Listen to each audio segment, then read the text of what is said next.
നമസ്തേ, സ്വാഗതം. ബീറ്റോൺ ഓർഗാനിക്സിൻ്റെ 127ാമത് എപ്പിസോഡിലേക്ക്.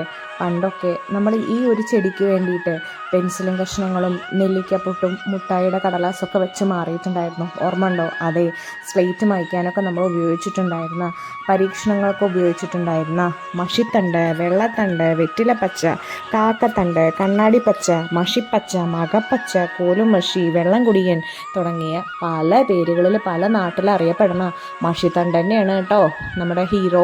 പിന്നെ ഇതിന് പല പ്രദേശങ്ങളിൽ പല പേരുകളിലാണ് അറിയപ്പെടുന്നത് വെച്ചാലും ഇതൊരു കാശിത്തുമ്പയുടെ കുടുംബത്തിൽപ്പെട്ട ആളാണ്.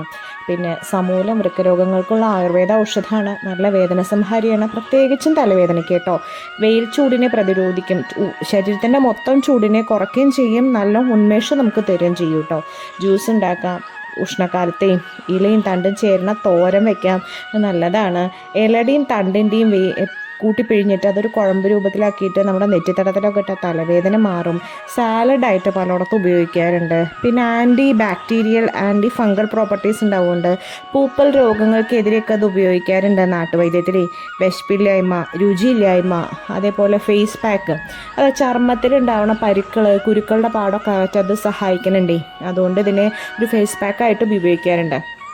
ചുമ മാറാൻ, യൂറിക് ആസിഡിൻ്റെ അളവ് കുറയ്ക്കാൻ ഇത് ഉപയോഗിക്കുന്നുണ്ട്. നീർക്കെട്ടിന് ഉപയോഗിക്കുന്നുണ്ട്, പരുക്കൾക്ക് ഉപയോഗിക്കുന്നുണ്ട്, സന്ധിവേദനയ്ക്ക് ഉപയോഗിക്കുന്നുണ്ട്, ഉയർന്ന രക്തസമ്മർദ്ദം, ഹൈ പ്രഷറിന് വേണ്ടിയിട്ട് ഉപയോഗിക്കുന്നുണ്ട് കുറയ്ക്കാനായിട്ട്.